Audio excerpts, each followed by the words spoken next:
Uyğunluğu müəyyən edin. Gördüyümüz kimi birinci halda kükürt 6 oksid, ikinci halda silisyum 4 oksid, üçüncü halda isə nitrat turşusu verilmişdir. Hər biri üçün uyğunluq bizdən soruşulur. A'da natrium hidroksidlə reaksiya daxil olur, qeyd olunub. Biz birinci hal üçün baxaq. Bəli, SO3 turşu oksid olduğu üçün qələvi ilə reaksiya daxil olacaq. Yəni 1-ə A uyğun gələcək. Onsuz bütün variantlarda da verilib. Yəni aşağıdan mən bu şəkildə yazdım ki, həmin varianta uyğun variantı tapa bilir. Əvvəlcə 1 üçün mən baxıram. Adi şəraitdə maye haldadır, qeyd olunub. Kükürt 6 oksid, adi şəraitdə, yəni biz bunu oksidlərdən bilirik ki, maye haldadır. B də buna aid olacaq. Su ilə reaksiya daxil olmur, qeyd olunub. Bizə məlumdur ki, SO3 su ilə reaksiya daxil olur, turşu oksididir. Su ilə reaksiya daxil olmayan turşu oksidlərini də biz bilirik. Deməli, ikinci maddəmiz silisyum O2 üçün baxaq. Qələvi ilə reaksiya daxil olur, qeyd olunur. Bu doğrudur, o da turşu oksidi olduğu üçün o da qələvi ilə reaksiya daxil olacaq. Deməli, adi şəraitdə maye haldadır. Bu doğru deyil silisyum O2 üçün, çünki silisyum O2 deməli adi şəraitdə bərk halda olan turşu oksididir. Su ilə reaksiya daxil olmur, bu doğrudur. Su ilə reaksiya daxil olmayan turşu oksidlərdən biri elə silisyum O2-dir. Üçüncü halda olan maddəmiz üçün baxıram. Nitrat turşusu üçün qələvi ilə reaksiya daxil olur, yəni natrium hidroksidlə reaksiya daxil olur. Bu da doğrudur. Adi şəraitdə maye haldadır. Bu da doğrudur. Yəni nitrat turşusu maye haldadır. Su ilə reaksiya daxil olmur, qeyd olunub. Bu da deməli turşu üçün doğrudur. Turşular suda həll olur. Su ilə reaksiya daxil olmur. Deməli verilənlərə əsasən baxsam, həmin hal deməli D variantında öz əksini tapıb. Deməli doğru cavab D variantı olacaq. X, Y, Z və T maddələrinin hansıları turşu ola bilər? Birinci halda gördüyümüz kimi kalium xloridin üzərinə X gəliblər. Kalium nitrat alınıb. Yəni burada əgər X nitrat turşusu olarsa bu reaksiya baş verərmi? Bizə məlumdur ki, xlorid və nitrat turşuları eyni qüvvətli olduğu üçün bir digərini deməli duzundan bu şəkildə sıxışdırıb çıxara bilməyəcək. İkinci halda baxaram, natrium nitratın üzərinə Y turşusu gəlib. Nəticədə natrium sulfat alınıb. Yəni burada da Y sulfat turşusu kimi nəzərdə tutula bilərmi? Bəli, sulfat turşusu nitrat turşusunu sıxışdırıb çıxara bilər. Bizə məlumdur ki, sulfat turşusu ən qüvvətli turşudur. Üçüncü halda sulfat turşusunu Z turşusu sıxışdırsan qeyd olunub. Yəni xlorid turşusu burada nəzərdə tutulub. Bu mümkün deyil, bilirik ki, xlorid turşusu sulfat turşusunu sıxışdırıb çıxara bilməz. Dördüncü halda gördüyümüz kimi silikat turşusunu T ilə, hər hansı bir turşu ilə sıxışdırıb natrium ortofosfat alındığı qeyd olunub. Bu doğrudur. Əgər T ortofosfat turşusu olarsa, deməli silikat turşusunu duzundan sıxışdırıb çıxara bilər. Yəni 2 və 4 hallarında turşu ola bilər. Yəni Y və T. Doğru cavab A variantı olacaq.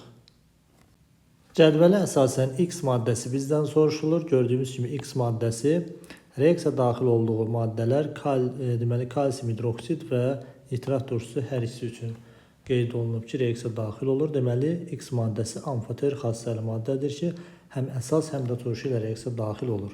Birdə verilən maddə bizə məlumdur ki, bir oksid əsası xassəli oksiddir. Turşu ilə reaksiya daxil olsa da kalsium hidroksid ilə reaksiya daxil olmaz. İkincidə verilən maddə alüminium, deməli oksid amfoter xassəlidir. Ümumiyyətlə alüminium özü oksidi hidroksid amfoter xassəlidir.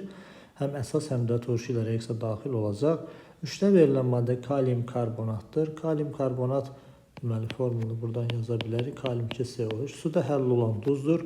Kalsium hidroksidlə, yəni əsas duz arasında reaksiya getməsi üçün hər ikisi həll olan alğanlardan çöküntü olaraq kalsium karbonat alınacaq və turşu ilə də reaksiya girəcək. Nitrat turşusu karbonat turşusunu sıxışdırıb çıxarar. 4də verilib deməli kalium hidroksid. Kalium hidroksid əsası xassəli olduğu üçün qələvidir. Biz bilirik, kalsium hidroksid ilə reaksiya daxil olmaz, ancaq nitrat turşusu ilə reaksiya daxil olacaq. 5də verilən sink hidroksid isə amfoter xassəlidir. Həm kalsium hidroksid ilə, həm də nitrat turşusu ilə reaksiya daxil ola bilər. Deməli, doğru cavab 2, 3, 5, C variantı olacaq. Cədvələ əsasən X-ə uyğun gələn turşunu müəyyən edin. Deməli, gördüyümüz kimi X turşusunun molekulunda olan atom sayı n olarsa, rabitələrin sayı n üstə gəl 1-dir. Yəni, rabitə sayı artıqdır. Bir ədəd molekulunda bir-bir yazaq baxaq. Hipofosfat turşusunun biz formulu bilirik. H3PO2-dir. Molekul quruluşunu yazası olsaq, turşuların molekul quruluşunun yazılmasından bizə məlumdur ki, fosfor bütün turşularda ümumiyyətlə 5 valentlidir və Əsaslıq əmələ gətirən hidrogen oksigen vasitəsilə mərkəzi atoma birləşir və fosfor burada 5 valentli olmalıdır. Məsələn, burada 2 oksigen var deyə biri deməli hidrogen vasitəsilə, daha doğrusu oksigen vasitəsilə hidrogen birləşir. Fosfora digərləri isə birbaşa birləşir və fosfor 5 valentlidir, digərlərində valentliyi ödənmiş oldu. Burada atom sayına baxası olsam, deməli 6 atomu var. Atom da rabitə yazaq burada. Rabitə sayına baxası olsa 1, 2, 3, 4, 5, 6 molekulda 6'dır. Deməli N olsa doğru olardı. İkinci halda sulfid turşusu verilmiştir. Yəni A variant doğru deyil. H2S oksigensiz turşudur. Quruluş formulu rahatdır. Oksigen atomu yoxdur onsuz. 2 müxtəlif elementdən əmələ gəlib. Deməli atom sayı molekulda 3'dür. Rabitə sayı isə gördüyümüz kimi 2'dir. Yəni N yazsaq bunu N-1 şəklində yaza bilərdik. Üçüncü fosfid turşusudur. H3PO3. Eyni şəkildə burada yəni fosfor 5 valentlidir. Və oksigen atomlarının deməli burada ikisi hidrogenlə fosfor arasında olacaq. Bir onsuz fosfora birləşməlidir. Hidrogenli biri birbaşa birləşir və fosforun valentliyi yenə 5'ə bərabər olmalıdır və quruluşumuz artıq digər elementlərin valentliyi də uyğun gəlir. Burada deməli atom sayına baxıram. Deməli 3, 3, 6, 7 atom var. Rabitələrin sayına baxıram. 1, 2, 3, 4, 5, 6, 7. Deməli burada rabitələrin sayı da 7'dir. Bu da N və N şəklində yazılsa doğru olardı. Dördüncü sulfat turşusu verilmiştir. H2SO4 və sulfat turşusunun hər iki hidrogeni quruluş formulunu bilirik. Oksigen vasitəsilə kükürdə birləşir və bu şəkildə sulfat turşusunda atom sayı indekslərinə baxası olsaq 7'dir. 1, 2, 3, 4, 5, 6, 7, 8 gördüyümüz kimi rabitələrin sayı 8. Yəni bunu N yazsaq N üstəgəl 1 şəklində yaza bilərik. Deməli sulfat turşusu doğru cavabımız elə D variantı olacaq. Da Y variantına da baxmıram. Orta fosfat turşusunun quruluşunu bilirsiniz. Lap buradan yazım onu da. Deməli oksigen. Hər deməli 3 hidrogen atomu oksigen vasitəsilə birləşir. Burada olan rabitələrin deməli H3PO4 qeyd eləyək. Deməli 8 molekulda olan atom sayıdır. Rabitələrin sayı da 1, 2, 3, 4, 5, 6, 7, 8 burada da bərabərdir. Yəni N şəklində ola bilərdi. Qeyd elədik ki, doğru cavab D variantıdır. Reaksiyanın qrafikinə əsasən X-Y fərqini hesablayın. Gördüyümüz kimi maddələrin mol sayının zamandan asılı qrafik verilmişdir. Zaman keçdikcə A-nın və B-nin mol miqdarı azalıb, AB2 alınıb və mol miqdarı artıb sıfırdan deməli. Reaksiyan sxemini tərtib eləyə bilərik ki, A üstəgələk B alınıb, A, B, 2 maddəsi, əmsallaşmaya əsasən bura 2 yazacağım. Deməli, baxıram əvvəlcə X-i müəyyən eləmək üçün görürəm ki, B maddəsi X-dən başlayıb, yəni sərf olunub 0.6-ya, yəni X çıx 0.6 qədər sərf olunarkən alınan AB2 maddəsi isə 1.6 moldur. Normal halda isə baxıram 2 mola reaksiya daxil olarkən 1 mol həmin maddəmiz alınır. Deməli, buradan aşağıdan tənliyi yaza bilərəm. X çıx 0.6 bərabərdir. 2-ni vuranda 1.6-ya 3.2. X da buradan bərabərdir. 0.6 o bir tərəfə keçəndə eləyəcəz 3.8. X-i müəyyən elədik. Eyni şəkildə reaksiya tənliyi üzərində göstərib elə Y-i müəyyən eləyək. AB2 yazsaq. Deməli, baxıram ki, 2.2-dən başlayıb. Y maddəsi, daha doğrusu A maddəsi Y-də dayanıb. Yəni, sərf olunan 2.2 çıx Y şəklində yaza bilərik. O zaman yenə eyni şəkildə 1.6 mol AB2 maddəsi alınıb.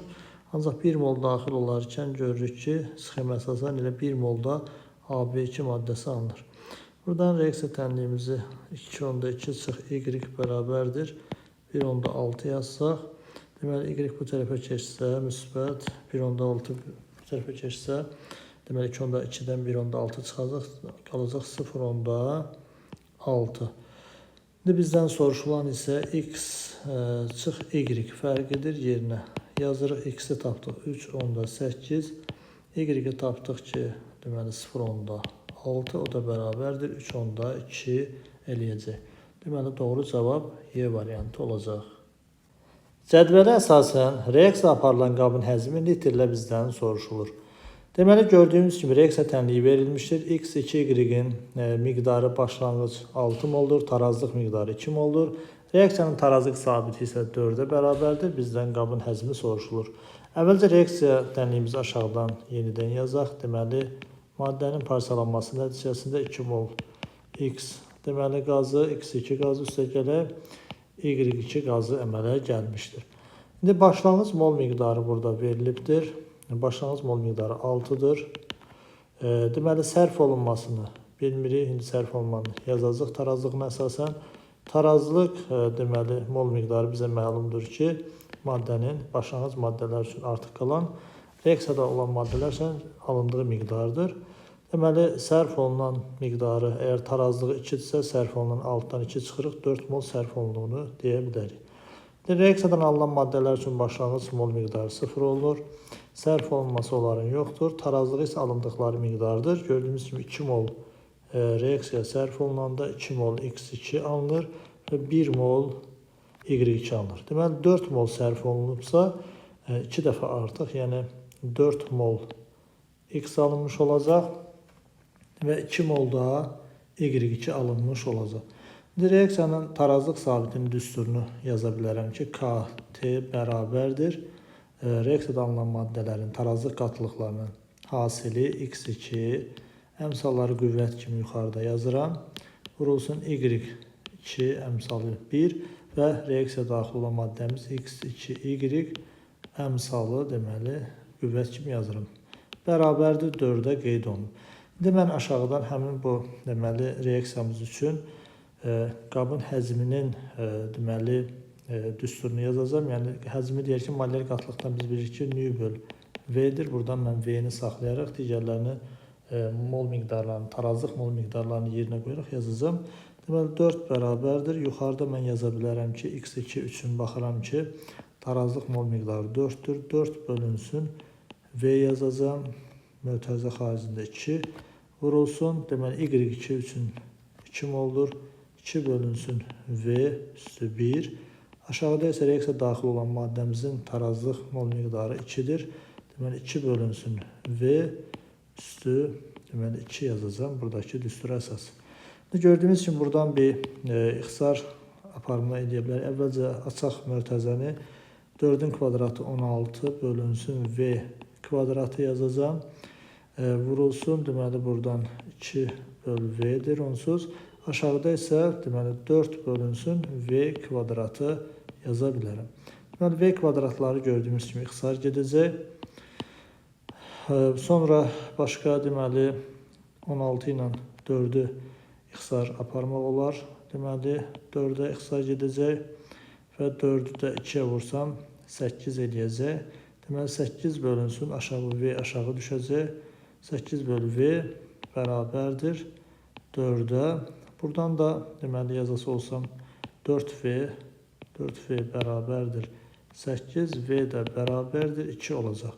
Deməli reaksiya aparılan qabımızın həcmi 2-yə bərabər olacaq.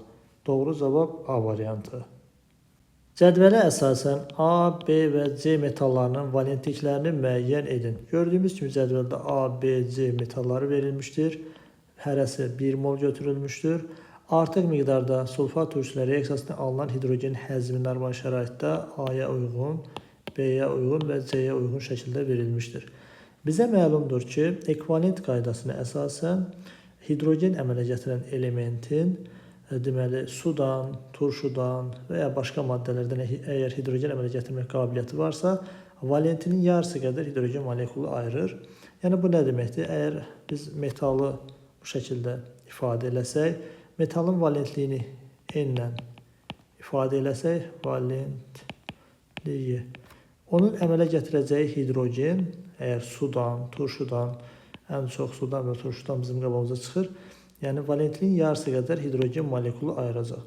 Burada da bizə məlumdur ki, hər bir hidrogen molekulunda 2 hidrogen deməli, atomu olur və hər hidrogen ionunu neytrallaşdırmaq üçün, yəni burada biz bilirik H tutalım müsbət, H müsbətlər neytrallaşır. Bu şəkildə H2 şəklində molekula əmələ gəlir. Yəni maddənin tərkibi suyun tərkibində, turşun tərkibində və yaxud da başqa maddələrin tərkibində bu şəkildə olur. Deməli, H müsbət iyonunu neytrallaşdırmaq üçün metal bir elektron verir. Metalın verdiyi elektron sayı onun valentliyi qədərdir. Tutalım, burada H2 əmələ gələrkən hər hidrogen atomu üçün metalın verəcəyi elektronlar onun valentliyini göstərir. İndi məsələn, burada verilən deməli biz həcmləri mola çevirsək daha elə bir ki, bizim işimiz rahat olar. Məsələn, 22.4 litr elə 1 mol H2 molekulu deməkdir. Buna əsasən, yəni N/2 bərabər 1 mol H2 olubsa, biz buradan N-i tapa bilərik ki, metal üçün N bərabərdir 2-yə. Deməli, həmin metal 2 valentli olmalıymış ki, onun valentinin yarısı qədər hidrogen ayıra bilir o. Deməli, A-nın valentliyi 2 ola bilər. Digəri üçün isə, məsələn, bu 1.5 mol deməkdir, 22.4 litrə bölsək 1.5. Deməli, N bölə 2 əgər bərabərdir 1.5 desək, buradan biz metalın valentliyi N bərabərdir 3 olduğunu müəyyən eləyə bilərik. C üçün isə, yəni bunun 0.5 mol hidrogen molekulu olduğunu bilirik 22.4 litrə biləndə. Yəni eyni qaydada N böl 2 bərabərdir. Əgər 0.5 mol hidrogen verirsə, N də bərabərdir 1. Yəni buradan metalın valentliyinin 1 olduğunu tapa bilərik. Yəni bu ekvivalentlik qaydasına əsasən müəyyən olunmuş qaydadır. Deməli, gördüyümüz kimi 2, 3 və 1 doğru cavab B variantı olacaq. Reaksiyaları müəyyən edin. Deməli, reaksiyalarda kükürdün yalnız reduksiya edici olduğu, kükürdün yalnız oksidləşdirici olduğu, həm oksidləşdirici, həm də reduksiya edici olduğu halları müəyyən eləyindir. Deməli, kükürd atomu burada gördüyümüz kimi kalium müsbət 1-dir, mənfi 2-yə gəlib və burada kükürd oksigen mənfi 2 olarsa müsbət 4-ə. Deməli, kükürd 0-dan kükürd həm mənfi 2-yə gəlib, kükürd həm də müsbət 4-ə gəlib. Deməli, həm oksidləşdirici, həm də reduksiya edici olub. Digər halda isə kükürd 0-dan deməli, mənfi 2-yə gəlib ancaq oksidləşdirici olub. Deməli, 2 də gedəcək 2-yə. Üçüncü halda, çünki burada sulfiddir, sulfidlərində mənfi 2 olur. Üçüncü halda isə görüm, kükürd 0-dan müsbət 6-yə gəlib. Burada da yalnız elektron veribdir. Reaksiyada iştirak edərkən, yəni yalnız reduksiya edicidir. Burada olacaq. Dördüncü hal, baxıram, kükürd yenə 0-dan ancaq reaksiyada elektron verərək iştirak edib. Deməli, reduksiya edici olub, o da bura aid olacaq. Deməli, 1-ə 3, 4, 2-yə elə 2-nin özü, 3-ə də 1 olacaq. Doğru cavab C variantı. Cədvələ əsasən doğru ifadəni müəyyən edin. Gördüyümüz kimi cədvəldə iyonlar verilmişdir və hər biri üçün proton sayıları verilmişdir. A variantında qeyd olunur ki, atom radiusları eynidir. Bu yanlışdır. Gördüyümüz kimi müxtəlif iyonlardır. Müxtəlif iyonların atom radiusu eyni ola bilməz. B variantında X, Y və Z bir-birinin izotopudur qeyd olunur. Bu da yanlışdır. Gördüyümüz kimi proton sayıları dəyişir. Yuxarıdan aşağı doğru getdikcə elementlərin proton sayı artır. Proton sayı eyni olanlara biz izotop deyirik. Yükləri ədədi qiymətcə bərabərdir. Bu da gördüyümüz kimi doğru deyil. Hər biri deməli elektron alaraq, yəni mənfi yüklü iyonlardır. Ancaq birində yük n-2, birində n-1, birində isə n-dir. Doğru deyil. Elektronların sayı eynidir. Aşağıdan yazıb baxaq. Deməli x mənfi n-2. Proton sayını sol tərəfdə qeyd edirəm. Sağ tərəfdə isə deməli elektron aldığı üçün aldığı elektron sayını, yəni proton sayı üstəgələ, yəni elektron alıbsa, burada elektron sayı artmış olacaq, üstəgələ n, üstəgəl 2 şəklində olacaq. Yəni nə qədər yükü varsa, o qədər elektron alıb deməli. Y üçün yaza bilərəm, deməli m üstəgəl 1, yükü deməli mənfi n üstəgəl 1-dir. Burada yenə m yazacağım, üstəgəl n yazacağım və bu 1 və burada da 1 var. Ümumi olaraq n üstəgəl 2 şəklində yaza bilirəm. Yenə Z üçün baxıram, m üstəgəl 2-dir, mənfi n-dir. Elektron sayı yenə m yazıram, sonra bu n və üstəgəl 2-ni hamısını bir tərəfdən yazdım ki, daha rahat görsənsin. Gördüyümüz kimi burada hər birində olan elektron sayıları eynidir. Deməli, elektronların sayı eynidir. Bu doğru cavabdır. D variantı. Y variantında qeyd olunur nüvə yükləri, nüvələrin yükü eynidir. Bu da yanlışdır. Yəni protonların sayı eyni olarsa nüvələrin yükü eyni ola bilərdir. Doğru cavab D variantı olacaq. Cədvəldə reaksiya daxil olan maddələr olaraq əsas və turşu verilmişdir. Hər biri üçün götürülən kütləsi verilmişdir. Əmələ gələn duzun molyar kütləsi bizdən soruşulur. Bizə məlumdur ki, çox turşulu əsas və çox əsaslı turşudan əmələ gələn duzlar normal duz, turş duz və yaxud da ki, əsası duz ola bilər, götürülən mol nisbətindən asılı olaraq. Deməli, biz əvvəlcə həmin əsas və turşunun mol miqdarını müəyyən etməliyik. Ona əsasən alınan duzun molyar kütləsini müəyyən edə bilərik. Çünki biz buradan bilmirik, normal duz alınıb, turş duz alınıb, yoxsa əsası duz alınıb. Deməli, əvvəlcə biz burada verilən maddələrin hər birisinin molunu müəyyən edək. Ondan əvvəl kalsium hidroksidin molyar kütləsi bizə lazım olacaq. Onu da yazaq 40 üstəgəl 2 vur 17 mötərizədə yazası olsaq 34, 40, 74 qram eləyəcək. Deməli, digər maddəmizdə molyar kütləsi H3PO4 bərabərdir. Deməli, 3 hidrogenə görə 31 fosfor, 64 oksigenə görə olacaq. 4 vur 16, o da bərabərdir. 98 qram eləyəcək. İndi biz buradan hər bir maddə üçün mol miqdarını artıq müəyyən edə bilərik.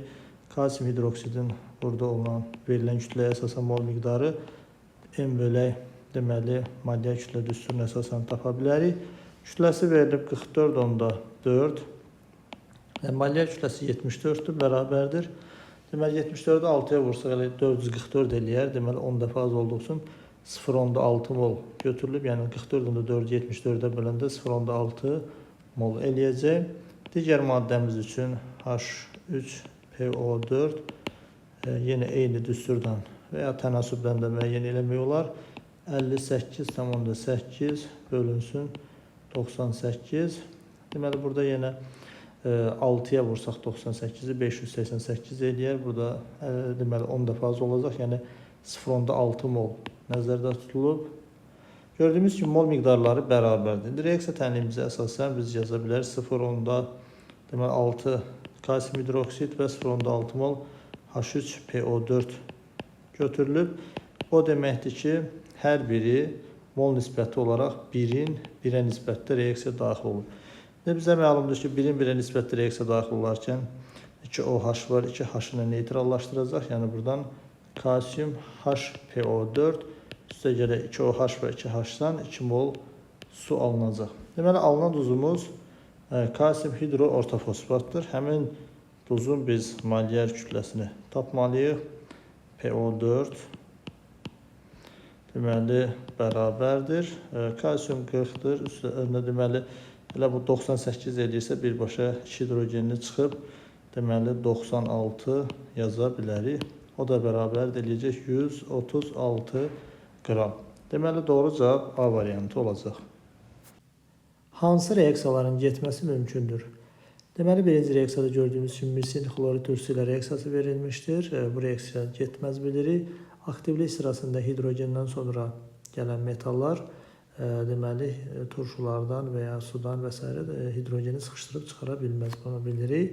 Misli hidrogenden sonra gələn pasiv metallardandır. İkinci halda deməli, suda həll olmayan əsasın parçalanması mümkündür. Burada misik oksid və su alınacaq, temperatur şəraitində parçalanır. Ancaq qələblər parçalanmır bilirik. Üçüncü halda kalsium karbonatın alüminium xloridlə reaksiyası verilmişdir. Hər iki duzun reaksiyaya getməsi üçün deməli, hər ikisinin həll olması, yəni bir mühit əmələ gətirməsi lazımdır ki, orada reaksiya baş versin. Ancaq kalsium karbonat həll olmur, ona görə burada reaksiya baş verməyəcək. Dördüncü halda sink xloridin H2S ilə reaksiyası verilmişdir. Bizə məlumdur ki, turşular, hər bir qüvvətli turşu özündən sonra gələn zəif turşunu sıxışdırıb çıxarır. Ancaq bəzi hallarda var ki, turşu zəif də olsa, nəticədə reaksiyada çöküntü alınırsa, həmin reaksiya baş verə bilir. Burada gördüyümüz kimi sink sulfid çöküntüsü alındığı üçün zəif turşu olsa da bu şəkildə reaksiyada zəif elektrolit alındığı üçün reaksiyanın əsas getmə şərtini ödədiyi üçün reaksiyamız gedəcək. Beşinci halda natrium karbonatın silikat turşusu ilə reaksiyası bu baş verməz. Silikat turşusu karbonatdan zəifdir. Eyni zamanda silikat turşusu özü də çöküntü haldadır demək olar ki, kolloid məhlul əmələ gətirir. 6-cı halda natrium hidroksidin deməli sink hidroksidlə reaksiyası verilmişdir. Amfoter xassəli olduğu üçün bu reaksiyada gedəcək. Müxtəlif şəkildə, yəni nisbətdən və ya temperaturdan asılı olaraq fərqli şəkillərdə gedə bilər. Amma məndə natrium sinkat, deməli sink O2 plus H2O olan halını yazdım bura. Deməli bu halda baş verər. Doğru cavab 2, 4, 6 Y variantı olacaq.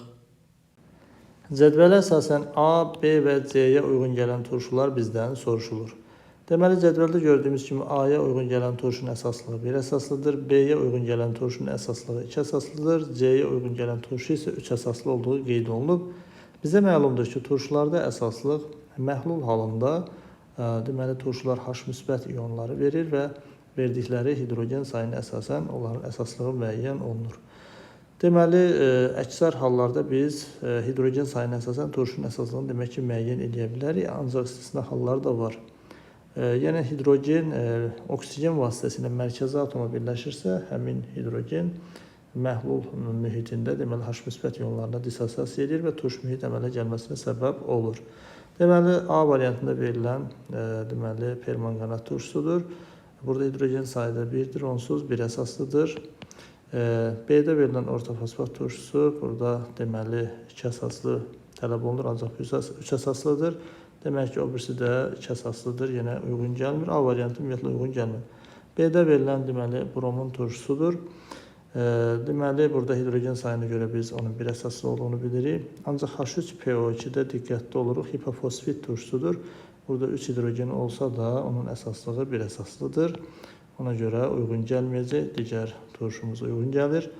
B-də deməli bizim cavaba uyğun gəlmədi. C-də verilən deməli manganat turşusudur. Hidrogen sayına görə biz onun 2 əsaslı olduğunu müəyyən edirik, ancaq bizim cavaba uyğun gəlmir. Hipofosfit turşusu, yəni bu da uyğun gəlməyəcək. B-də verilən əsaslığa uyğun. Digər 3-cü turşu isə uyğun gəlir, yəni H3PO4 3 əsaslıdır, amma ümumiyyətlə cavabımız doğru deyil. D-də verilən nitrat turşusudur, 1 əsaslıdır. Deməli, sulfat turşusu verilib 2 əsaslıdır, doğrudur. Yuxarıda da deməli 2 əsaslı bizdən tələb olunub. C-də isə 3 əsaslı, bu da doğrudur. Eləcə bizdən 3 əsaslı olmağını istəyir. Doğru cavabımız elə D variantı olacaq. E variantına da bir baxsaq, deməli orada da cavablar uyğun gəlməyəcək. 0,2 mol CXHY-in yanma reaksiyasının qrafikinə əsasən onun formulunu müəyyən edin. Deməli, gördüyümüz kimi qrafikdə yanma nəticəsində alınan karbon qazı və su verilmişdir. Zamandan asılı olaraq kütlələrin dəyişməsi qrafiki verilmişdir. Deməli, aşağıdan biz yanma reaksiyasının tənliyini yazaq. CXHY üstə gələk. Deməli, oksigen də yanır və nəticədə karbon qazı və su alınıb. İndi bizə məlumdur ki, CX və HY-in formunu tapmaq üçün 1 mol həmin bu maddənin yanması zamanı əmələ gələn karbon qazını və suyun biz mol miqdarını müəyyən eləməliyik ki, ona əsasən, çünki yanma zamanı karbon və hidrogen bu maddənin tərkibindən yanıb, karbon qazı və suyun tərkibindən hidrogen keçir. Deməli, burada verilən 26,4 0,2 mola görə məsələn karbon qazı üçün hesablayaq. 0,2 mol deməli həmin maddə yananda 26,4 qram karbon qazı alınıbsa, 1 mol həmin maddə yanarkən biz artıq bu 1 mola görə hər biri üçün tapacaq. X desəm o da bərabərdir 26,4 0,2-yə böləndə 132 qram eləyəcək. Sonra su üçün eyni hesabat apara bilərik. Deməli 0,2 mol CXHY maddəsi yananda alınan suyun miqdarı 10,8 qramdırsa, 1 mol deməli yanarsa nə qədər alınacaq? Y desə buradan o da bərabərdir deməli 54 qram eləyəcək. İndi verilən həmin bu kütlələri mola çevirəcəyik. Çünki biz reaksiya tənliyində əmsallar yazmaq üçün bizə mol miqdarı lazımdır.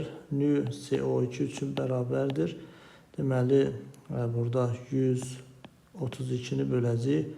Karbon qazının molyar kütləsini bilirik. CO2 bərabər 12 üstə gəl 32, 44 qram eləyəcək. Suyun da molyar kütləsini biz bilirik ki, deməli, H2 18 qramdır. Yazıram 44 qram. 132-ni 44-ə böləndə deməli 3 mol eləyəcək. Deməli, 1 mol yanarkən 3 mol karbon qazı əmələ gəlib. Su üçün eyni hesabatı aparası olsa H2O deməli 54 qram yuxarıda tapdığımız kütləsini böləcək onun molyar kütləsinə və o da 3 mol eləyəcək. Deməli burada da biz əmsal olaraq suyun əmsalını 3 mol yaza bilirik. Artıq karbon sayısı sağ tərəfdə 3-cü əmsallaşmaya əsasən qarşısında 1 düşdüyü üçün əmsal 1 yazılmır. Deməli x-in qiyməti 3-ə bərabərdir. 3 vur 2 6 eləyəcək, y-in qiyməti də 6-ya bərabərdir. Deməli maddəmizin formulu C3H6 şəklində imiş. Doğru cavab Y variantı olacaq. Cədvəldə kükürdün birləşməsi X verilmişdir.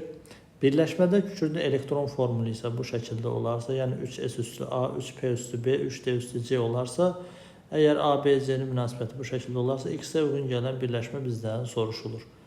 Deməli, biz bilirik ki, kükürd 6-cı qrup elementidir. Həmin deməli, xarici elektron təbəqəsində 6 elektron var. 3s üstü normal halda 2, 3p üstü 4 olmalıdır. 3d 0-dır. Və birləşmələrdə isə kükürdün həyəcanlanma halı mümkündür. İndi baxaq bu verilən halı hansı həyəcanlanma halına uyğundur. Kükürdün onsuz 2 həyəcanlanma halı ola bilər. Deməli, verilən birləşmədə baxıram ki, verilən münasibətə əsasən bunu deməli A desək, P-dəki elektronları B desək, buna C desək, bu münasibət deməli doğru ola bilmir onsuz verilən münasibətə əsasən. Deməli, hər hansı bir həyəcanlanma halıdır. Birinci həyəcanlanma halına baxıram. 3s üstü 2, 3p üstü 3, yəni P'də olan elektron həyəcanlanaraq D'yə keçəcək, 3d üstü 1 olacaq. Bu səfər baxıram, deməli A-nın qiyməti 2-yə bərabər olacaq, B-nin qiyməti 3-ə bərabər olacaq, C-nin qiyməti isə 1-ə bərabər olacaq. Baxın, görün həmin verilən münasibətdə uyğun gəlirmi? Ən böyük burada B-dir, bəli, doğrudur, B böyükdür. Deməli, C-dən, amma burada isə bizə verilən birləşmədə gördüyümüz kimi A-dan böyükdür, o da böyükdür C-dən. Ona görə bu da doğru deyil, deməli bu həyəcanlanması da doğru deyil. Sonuncu həyəcanlanması, yəni ikinci həyəcanlanma halını yazacaq. 3s üstü 1, yəni S-də olan elektron da artıq həyəcanlanıb D-yə keçəcək. 3p üstü 3, 3d üstü 2 olacaq. Gördüyümüz kimi burada A-nın qiyməti 1, deməli B-nin qiyməti 3, C-nin qiyməti isə 2 olur. O zaman buradakı verilən artıq bizə verilən münasibətlə müqayisə ilə doğru olacaq. B böyükdür C-dən, o da böyükdür A-dan. Deməli, kükürdün həmin birləşmədə oksidaşma dərəcəsi, daha doğrusu həyəcanlanma halı bu şəkildə uyğun olacaq. Həmin halda da kükürd, yəni müsbət 6 oksidaşma dərəcəsinə uyğun, deməli, oksidaşma dərəcəsi göstərir. Maksimum həyəcanlanma halında 6 tək elektron olduğu üçün müsbət 6-ya uyğun oksidaşma dərəcəsi göstərəcək. Verilən birləşmələrdə biz kükürdün oksidaşma dərəcələrini tapası olsaq, burada mənfi 2-dir, burada müsbət 4 eləyəcək, burada müsbət 4 eləyəcək, burada sulfidlərdə mənfi 2-dir. Ancaq SO3 birləşməsində isə kükürd müsbət 6 oksidaşma dərəcəsi göstərir. Yəni, həmin hal kükürdün ikinci həyəcanlanma halına uyğun olacaq. Doğru cavab C variantı. Kalium sulfatda hansı rabitələr var? Deməli, biz verilən maddənin duz olduğunu bilirik və duzların quruluşuna əsasən kalium sulfatın mən quruluş formunu yazıram. Bir qeyri-polyar kovalent rabitəsi var. Gördüyümüz kimi qeyri-polyar kovalent rabitə yoxdur. Qeyri-polyar kovalent rabitə eyni növ qeyri-metallar arasında yaranan rabitədir. İyon rabitəsi anion-katyon arasında yaranan rabitədir. Burada da gördüyümüz kimi ən çox katyon rolunu metallar, qeyri-metallar isə anion kimi özünə aparır və nəticədə anion-katyon arasında olan bu rabitələr iyon rabitəsidir, var. Donor-akseptor rabitəsi burada yoxdur. Xüsusi hallar var ki, onları da bilirik. Polyar kovalent rabitə bu da var. İki müxtəlif qeyri-metal atomları arasında yaranan bu rabitələrə polyar kovalent rabitə deyilir. Deməli, doğru cavab 2, 4, D variantı olacaq. Cədvəldə rabitələrin növü verilmişdir və hər biri üçün rabitə enerjisi verilmişdir. Ancaq Y üçün rabitə enerjisi bizdən soruşulur və aşağıda reaksiya tənliyi və reaksiya stili effekti verilmişdir. Bizə məlumdur ki, reaksiya stili effekti eyni zamanda reaksiyada alınan məhsulun rabitə enerjisindən reaksiya daxil olan maddələrin rabitə enerjilərinin cəmini çıxdıqda alınan miqdardır. Ona əsasən biz yazacaq ki, yəni 542 reaksiya stili effektidir, bərabərdir. Reaksiya məhsulunun Rabitə enerjisi təbii ki, əmsallar mütləq nəzərə alınmalıdır. 2 vurulsun. X, Y üçün verilib. Deməli, 568 çıxılsın. Reaksiya daxil olan maddələrin rabitə enerjilərinin cəmi. Deməli, burada mötərizədə yazacağım X üçün, X üçün 436 verilib. 436 üstə gələk. Digəri üçün isə X-dir elə. Y üçün rabitə enerjisi bizə də elə X lazımdır. Deməli, buradan 542 bərabərdir. 2 vur, deməli, 568 eləyəcək 1136. 1136 çıxılsın. 436 üstə gəl X. Deməli, buradan yerlərini dəyişəsi olsaq, 436 üstə gəl X bərabərdir 1136 çıx 542 desək. O da bərabərdir 1136-dan 500 çıxanda, deməli, qalacaq 636, ondan da 42 çıxanda ümumi deməli 594 eləyəcək. 94. İndi buradan deməli yenidən 594-dən biz X-i tapmaq üçün 436-nı çıxacaq. X bərabərdir 594 çıxılsın 436, o da bərabərdir deməli 158 eləyəcək. Doğru cavab B variantı olacaq. Hansı birləşmədə X elementinin valentliyi digər birləşmələrdəkindən fərqlidir? Deməli, verilən birləşmələrdə gördüyümüz kimi biz sabit valentli elementlərdən X-in əmələ gətirdiyi birləşmələr verilib. Əsasən, bunlara əsasən biz X-in valentliyini müəyyən eləsək, hansında fərqli olduğunu müəyyən eləmək daha rahat olar. Gördüyümüz kimi birinci birləşməmiz XH4-dür. Hidrogen hər zaman bilirik ki, birləşmələrdə 1 valentli olur. Deməli, X4 valentli olub ki, hidrogen indeksinə 4 düşüb. Artıq biz valentliyin çalçarpaz və ya digər yoldan tapılmasını bilirik. Burada deməli hidrogen 4, daha doğrusu X4 valentlidir. Deməli, ikinci birləşməmizdə də 4-dürsə, fərqli olan başqa variantlarda olacaq və 4-dən fərqlidir demək ki, bu şəkildə tapacaq. Alüminium sabit valentlidir. Bizə məlumdur ki, X isə burada 4 valentli olduğu üçün sabit 3 valentlidir. Çalçarpaz, yəni indeksinə 4 və 3 düşdüyü üçün burada da deməli X ilə 4 valentlidir. Artıq bizə məlum oldu ki, X 4 variantda 4 valentlidir. Digər hər hansı bir variantda isə fərqli valentlik göstərib. Məsələn, Y variantda ilə sabit valentli olduğu üçün maqneziumla əmələ gətirdiyi birləşmədə baxıram 4 valentli olarsa, əgər burada da maqnezium 2-dir.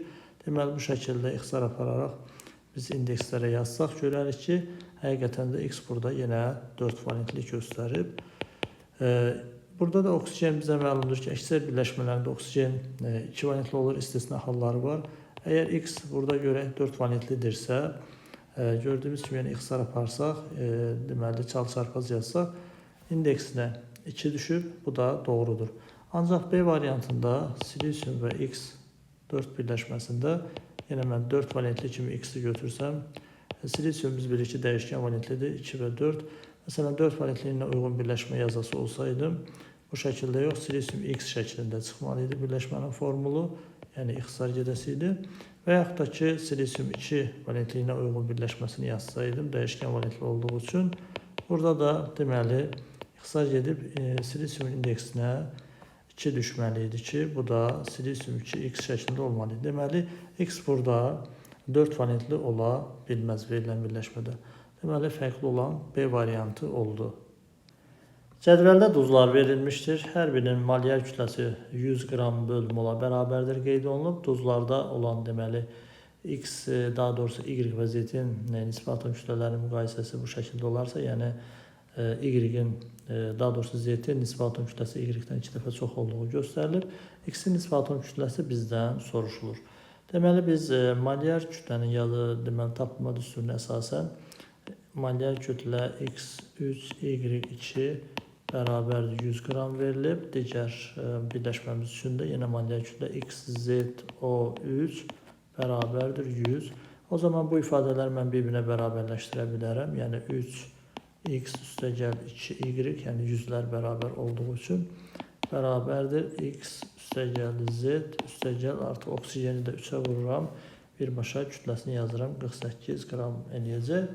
Deməli, burada verilən ifadəyə əsasən mən artıq 2y-in yerinə z-i yaza bilərəm. 3x üstəgəl 2y-in yerinə yuxarıda verilən əsasən z yazıram. Bərabərdir x üstəgələk z üstəgələk 48 eləyəcək. Buradan deməli z-lər ixtisar gedəcək. Hər iki tərəfdə olduğu üçün digər tərəfə keçəndə ixtisar gedəcək. X-in biri bu tərəfə keçəndə deməli 2x qalacaq. 2x bərabərdir 48. X da buradan bərabərdir 24 olacaq. Deməli, x-in nisbi atom kütləsi 24-ə bərabər imiş. Doğru cavab C variantı.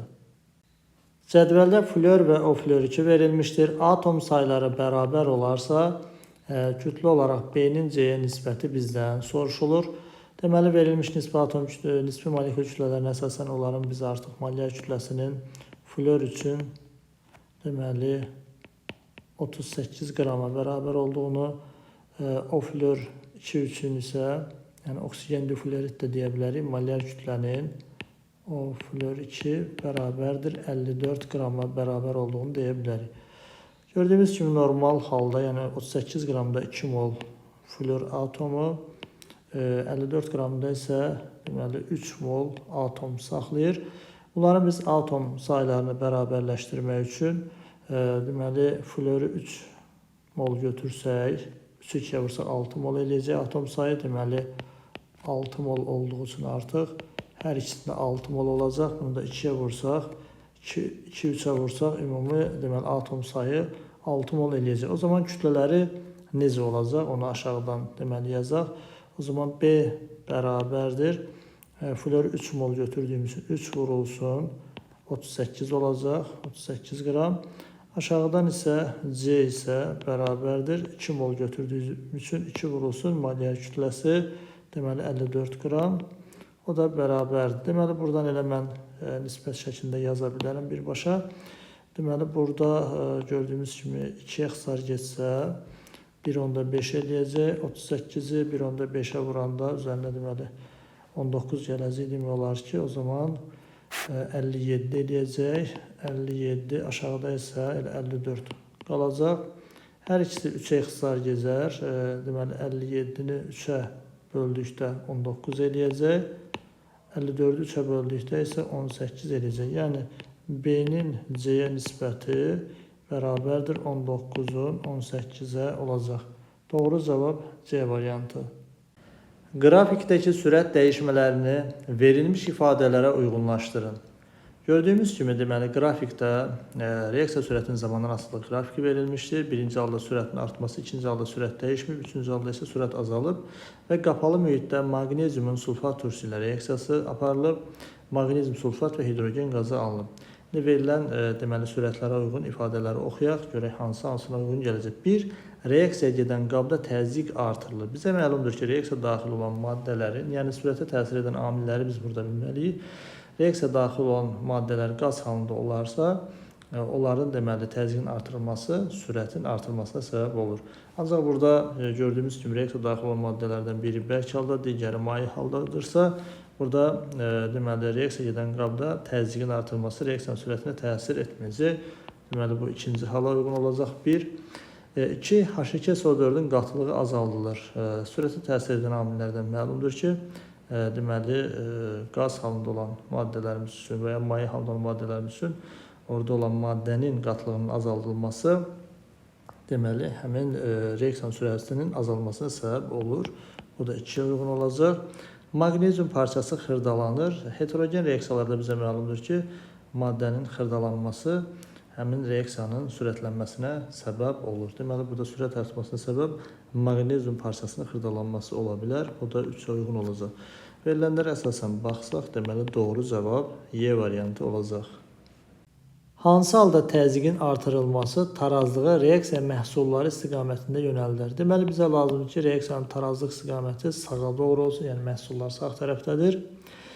Deməli, təzyiq artdıqda biz bilirik ki, tarazlıq istiqaməti V-nin azalması istiqamətində yönəlir. Deməli, hansı halda deməli V azalıbsa reaksiyalarımızda sağ tərəfdə, deməli, həmin reaksiyalar üçün təzyiq artırıldıqda tarazlıq sağ tərəfə gedəcək. Birinci reaksiyamıza baxıram. Birinci reaksiyada həcmləri cəmləsəm 4V-dir. Sağ tərəfdə məhsullarda isə 2V. Və təzyiqi artırdıqda bu reaksiyanın tarazlığı sağa doğru yerini dəyişəcək. Bu doğrudur, yəni məhsullar istiqamətində. İkinci halda reaksiyanın deməli təzyiq tarazlığın yer dəyişməsinə təsir etməz. Çünki 2V, VV, hərəsi 2V, burada da 2V. Təzyiq burada təsir eləməyəcək. Hər iki tərəf həcm bərabər olduğu üçün. Üçüncü halda gördüyümüz kimi hərəsindən V, V, 2V həcm desək sol tərəfdə, sağ tərəfdə isə 4V olacaq. Təzyiqi artırdıqda reaksiya burada sola doğru yerini dəyişəcək. Həcm solda az olduğu üçün məhsul istiqamətində getməyəcək. Dördüncü reaksiyada baxıram 4V, bu da 1V, 5V'dir sol tərəfdə, sağ tərəfdə 4V'dir və nəticədə təzyiqi artırdıqda reaksiyamız sağ tərəfə istiqamətlənəcək. Tarazlığı bu da doğrudur. Beşinci halda bərk maddəni nəzərə almırıq. Burada V, burada da V. Yenə təzyiqin deməli artırılması və azalması tarazlığın yer dəyişməsinə təsir etməyəcək burada da. Deməli sağ tərəfə yönələcək. Dedik 1-4, yalnız 1-4 B variantı olacaq. NO-nun oksigende yanma reaksiyasında NO-nun sürəti 4 mol bölü litr bölü saniyədir. Oksigenin ilkin qatılığı 16 mol bölü litr olarsa neçə saniyədən sonra onun qatılığı 6 mol bölü litr olar. Əvvəlcə biz verilən reaksiyaya əsasən NO və oksigenin sürət bərabərliyini bu şəkildə yaza bilərik ki, VNO bərabərdir V oksigen olması üçün gördüyümüz kimi NO-nun əmsalı 2, oksigenin əmsalı 1 isə bu deməkdir ki, eyni zaman ərzində deməli NO-nun sürəti oksigenin sürətindən 2 dəfə çoxdur. Yəni onları bərabərlik kimi yazmaq üçün oksigeni 2-yə vursaq sürəti bərabərləşmiş olar. Deməli buradan mən deməli oksigenin sürətini nəyə görə hesablayıram? Çünki verilmiş hesabatlar oksigenə görə aparılıb. Yəni sürət NO-ya görə verilib, ancaq hesabatı mən oksigenə görə aparacağam deyə oradan mənə oksigen sürəti lazım olacaq. V oksigenə görə sürət bərabərdir. Deməli buradan V NO-ya görə sürəti 2-yə bölsəm, yəni 4-ü 2-yə bölsəm o da bərabərdir 2 mol böl litr bölü saniyə eləyəcək oksigenə görə sürət. İndi biz sürət düsturunda yerinə qoya bilərik. V oksigenə görə sürət bərabərdir. Qatlıq dəyişməsi C2-C1 modulda bölünsün delta tau zaman. Deməli burada delta taunu mən tapmalıyam. Delta tau bərabərdir C2-C1 böl VO2 olacaq. O da bərabərdir. Verilənləri yerinə qoyuram. Deməli C2 6-dır, yəni son qatlıq 6-dır. Çıx 16. Sürət mənfi ola bilməz bilirik. Ona görə modulda yazılır o. Oradan müsbət ədəd çıxacaq. Oksigen də deməli oksigenə görə sürət də artıq burada müəyyən elədik ki 2-yə bərabərdir. Deməli 6 çıx 16 mənfi 10 moduldan çıxacaq. Müsbət 10 eləyəcək. 2-yə böləcək. O da 5 saniyə eləyəcək. Deməli doğru cavab A variantı olacaq. X atomunun yalnız oksidaşdırıcı ola bildiyi birləşmələri müəyyən edin. Deməli biz X atomu üçün elektron formuna baxası olsaq 3S üstü 2, 3P üstü 4 ilə bitəcək. Bizə məlumdur ki, element minimum və maksimum oksidaşma dərəcələrinə malik ola bilir və aralıq oksidaşma dərəcələrinə malik ola bilir. Maksimum oksidaşma dərəcəsində olarkən yalnız oksidaşdırıcı olur. Maksimum oksidaşma dərəcəsinə o xaricində olan elektronları verərək çata bilir.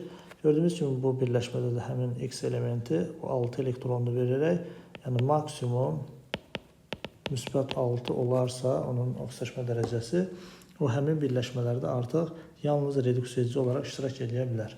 Deməli bizə artıq X üçün müsbət 6 olan hallar maraqlıdır. Birinci hala baxıram, mənfi 2, müsbət 1, cəbri cəmi 0-a bərabər eləyib tapası olsam, burada X müsbət 6 çıxacaq.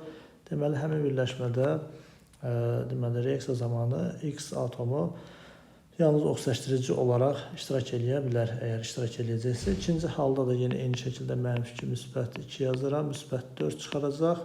Bu yanlışdır. Dedik ki, müsbət 6 olan halı doğrudur. Bu hər hansı bir oksidaşma dərəcəsidir. Üçüncü halda yenə burada müsbət 1 qoysaq, burada mənfi 2 çıxacaq.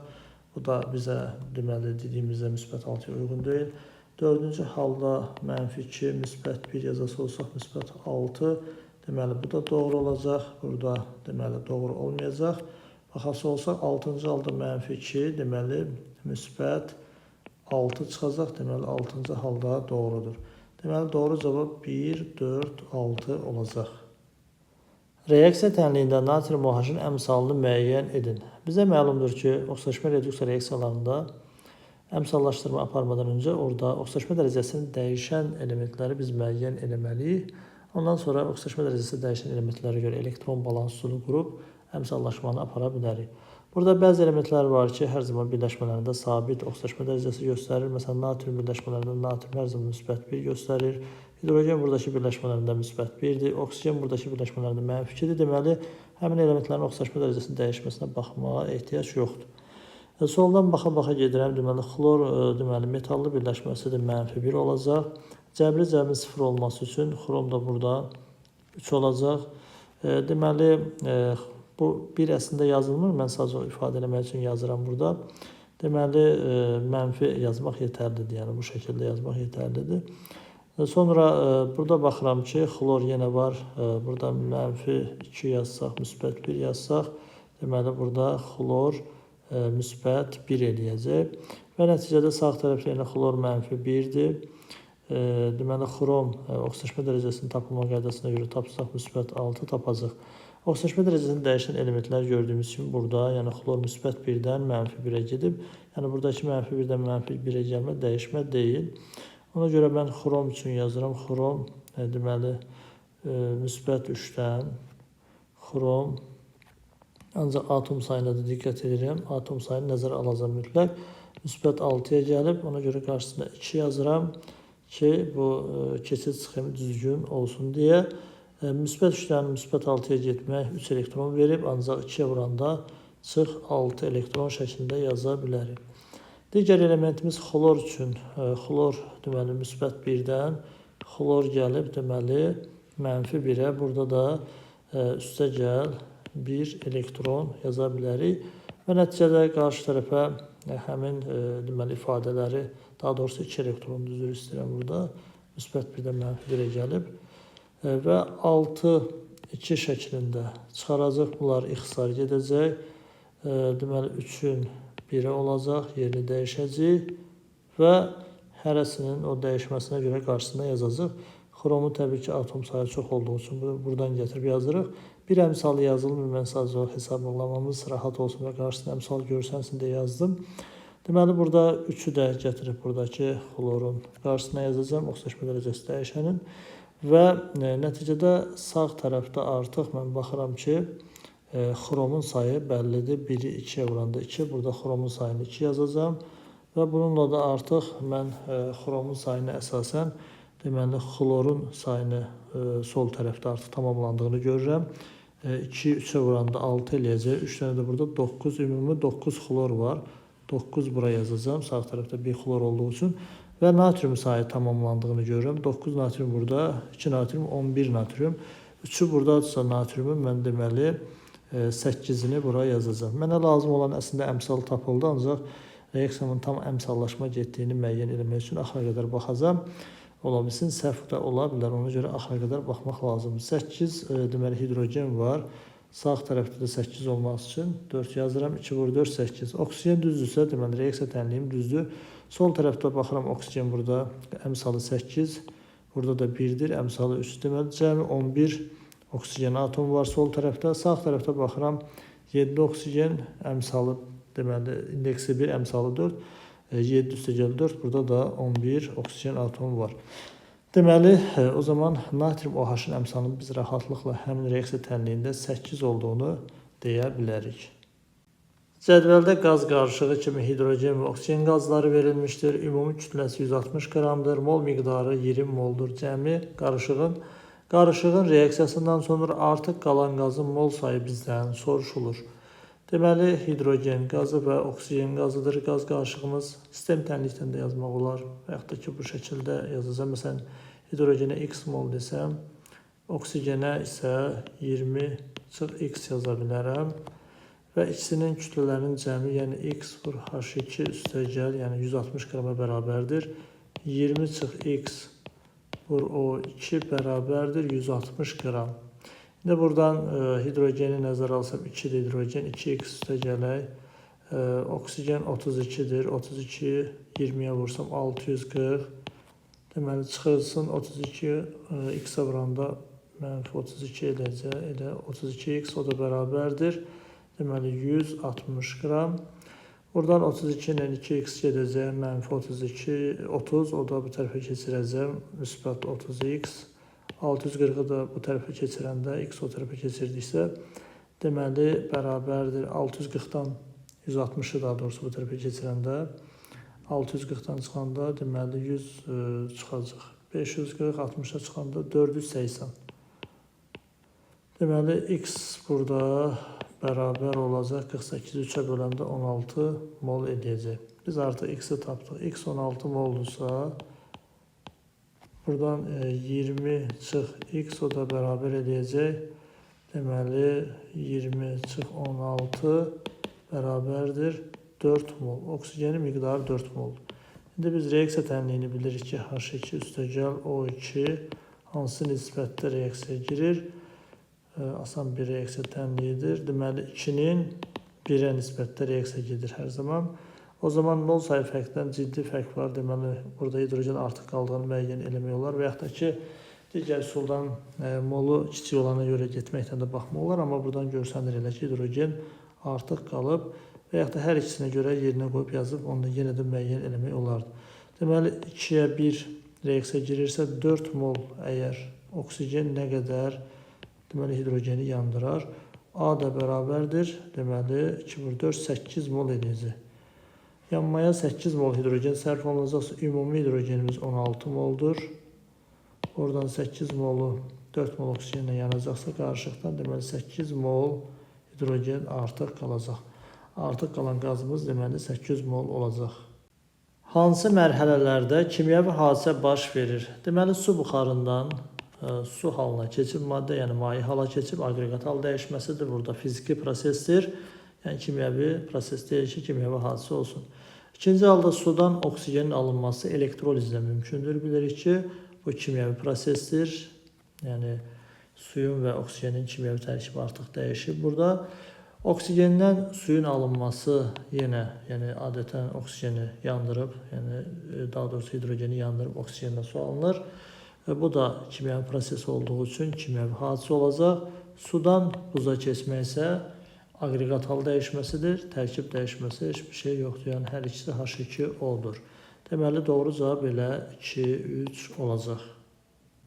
Verilmiş reaksiya üçün uyğunluğu müəyyən edin. Deməli mürəkkəb maddə molekulunda artan, azalan və dəyişməyən bizdən soruşulur. Deməli əvvəlcə biz bir baxaq. Karbonun kütlə payı necə dəyişir? Mürəkkəb maddə verilən mürəkkəb maddə burada gördüyümüz kimi CH və ondan keçib alınıb, yəni hidrogenlə reaksiyasından CH3, mən hidrogeni yazmıram çünki mənə mürəkkəb maddələrin müqayisəsi verilib.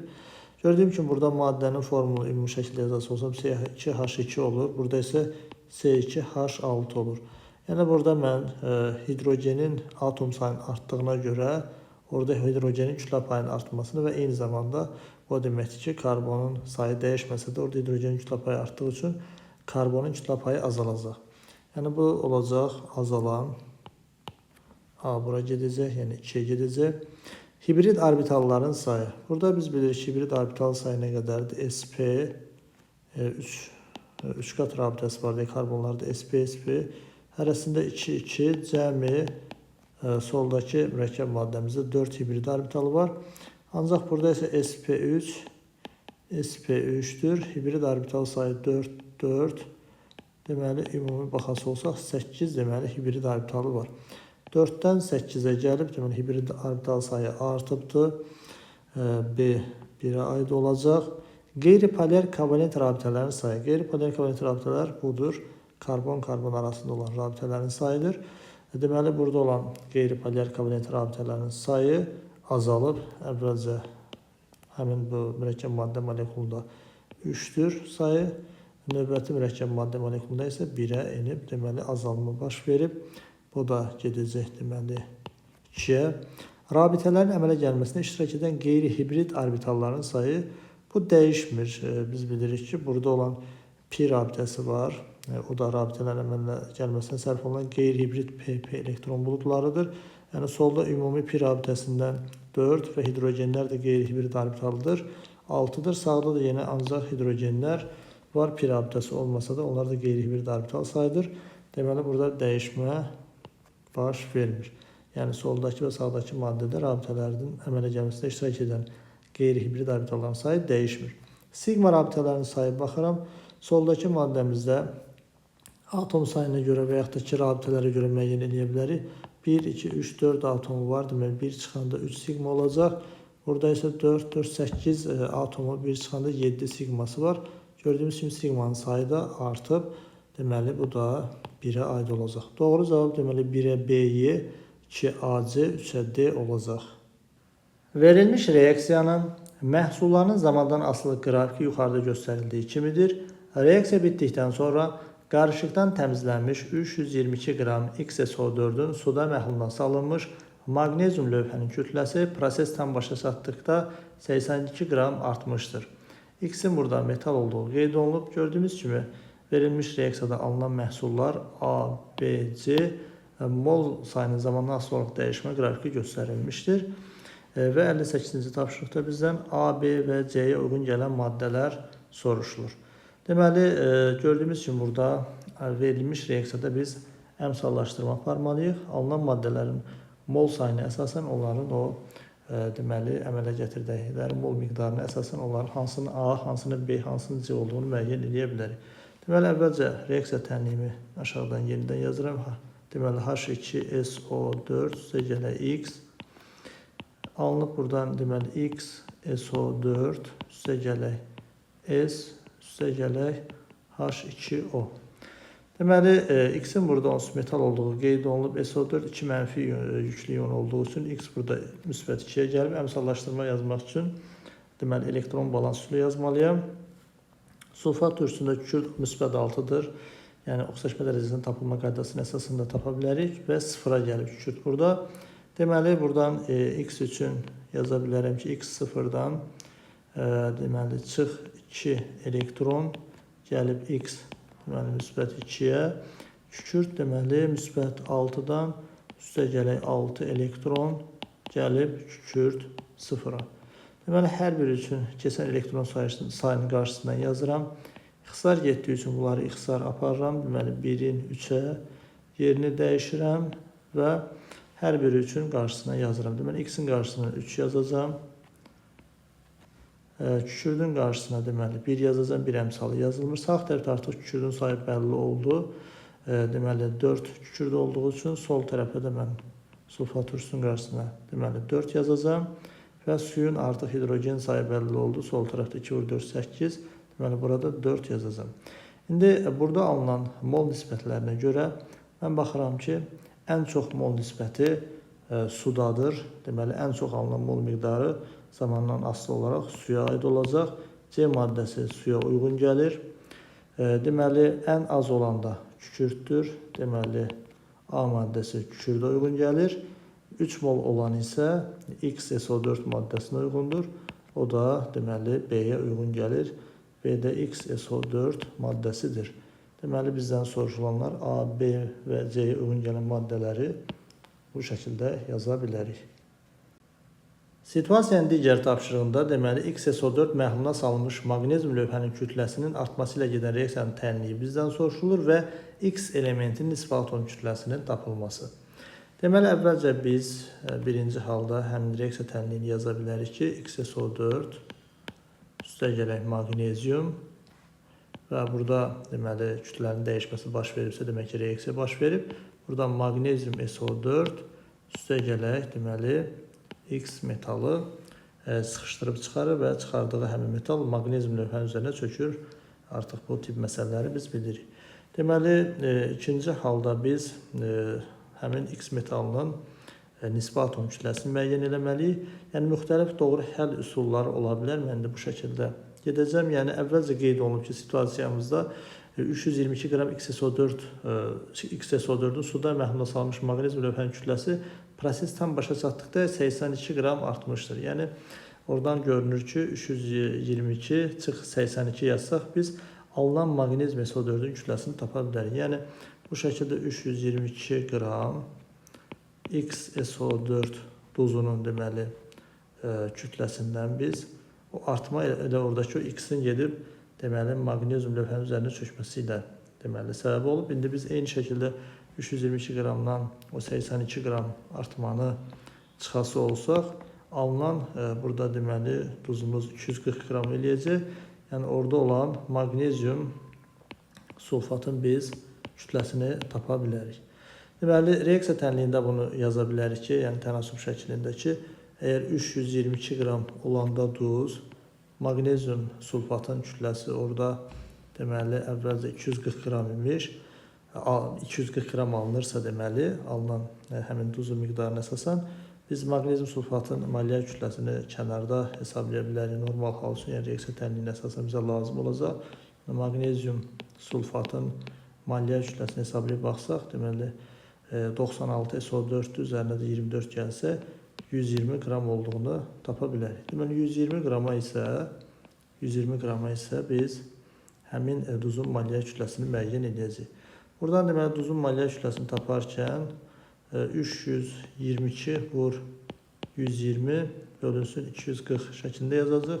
İxtisar gedəcək 2-yə və 161 qram olduğunu artıq müəyyən edə bilirik. Deməli, duzumuzun nisbi molekul kütləsində 161 olduğunu deyə bilirik. Molyar kütləyə əsasən, deməli, XSO4 bərabərdir 161. Artıq buna əsasən biz aşağıdan X üstəgəl, XSO4-ün 96 olduğunu bilirik. Sulfat turşusu 98 isə 2 çıxıb hidrogeni bu şəkildə yaza bilirik. Bərabərdir 161-dirsə, buradan biz X-i müəyyən edəsi olsaq, X bərabər, yəni 161-dən 96 çıxsa, deməli X-in nisbi atom kütləsinin 65 olduğunu tapa bilərik. Situasiyanın 3-cü tapşırığında bizdən reaksiya nəticəsində 64 qram A maddəsi əmələ gəldikdə, reaksiya daxil olmuş X maddəsinin kütləsini və neçə qram C maddəsinin alındığı soruşulur. Artıq biz A maddəsinin deməli kükürdə olduğunu, C maddəsinin isə deməli H2O olduğunu bilirik. Deməli bunların bizə onsuz molyar kütləsi də lazım olacaq. Yuxarıda bu şəkildə yaza bilərəm ki, yəni daha aydın görünsün deyə A maddəsi kükürdür və 32 qramdır. Hesabatda lazım olacaq. C maddəsi deməli H2O-dur və 18 qramdır. İkisini də artıq situasiyanın ikinci tapşırığında biz müəyyən elədik ki, nisbi atom kütləsi, o da bizə lazım olacaq, 65-ə bərabərdir. İndi mən reaksiya tənliyini artıq yuxarıda da verilib, əmsallaşmanı da situasiyanın birinci tapşırığından bilirəm. Mən aşağıdan reaksiya tənliyimi yazıram ki, H2SO4 üstəgələ X alınıb buradan deməli X SO4 üstəgələk kükürd, deməli üstəgələk H2O. Əmsallaşmada artıq bilirəm ki, 4 buradadır, deməli X-in qarşısına 3 düşmüşdür və suyun qarşısına 4. Bunları əsasən biz onsuz ABC-ni müəyyən eləmişdik. İndi mən baxıram ki, normal halda 3 vur, deməli 65 deməli qram X maddəsi əmələ reaksiya daxil olur. Normalda 32 qram deməli A maddəsi əmələ gəldikdə. Ancaq 64 qram əgər A maddəsi əmələ gəlibsə, nə qədər X maddəsi reaksiya daxil olur? M1 qram deyəcəm. Buradan deməli M1-i hesablayası olsam, M1 bərabərdir. Yazıb verilənləri yazasız 3 vur 65 vur 64 bölünsün 32 şəklində yazacağım. O da bərabərdir. 2-yə ixtisar gedəcək. 2-ni vuracam 65-ə deməli eləyəcək 130. 130-u da 3-ə vuranda 390 qram eləyəcək. M1-i tapdım. İndi mən M2-ni müəyyən eləməliyəm. Yəni reaksiya tənliyini aşağıdan yazıram ki, üzərində göstərmək daha rahat olur. Deməli 4 mol H2SO4 reaksiya daxil olub. 3 mol X ilə alınıb 3 mol duz XSO4 üstəgələk kükürt üstəgələk 4 mol H2O.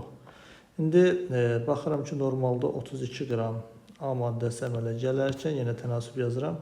4 vur 18 qram C maddəsi, yəni su əmələ gəlirsə, Bəs 64 qram həmin A maddəsi əmələ gəldikdə nə qədər? Bu səfər M2 qram eləyirəm. Bunda M2 yazım ki, M1 ilə fərqli olduğu görsənsin. Buradan deməli M2 bərabərdir. Yəni tənasibdə verilənləri yazıram. Deməli 64 vurulsun 4 vur 18 bölünsün 32 şəklində yazıram. Buradan deməli yenə ixtisarlar gedəcək 2-yə. Deməli 2 vur 4 8 eləyəcək. 8-i də və yaxud da 2 18-ə vursaq deməli 36 eləyəcək. 36-da 4-ə vuranda 144 qram eləyəcək.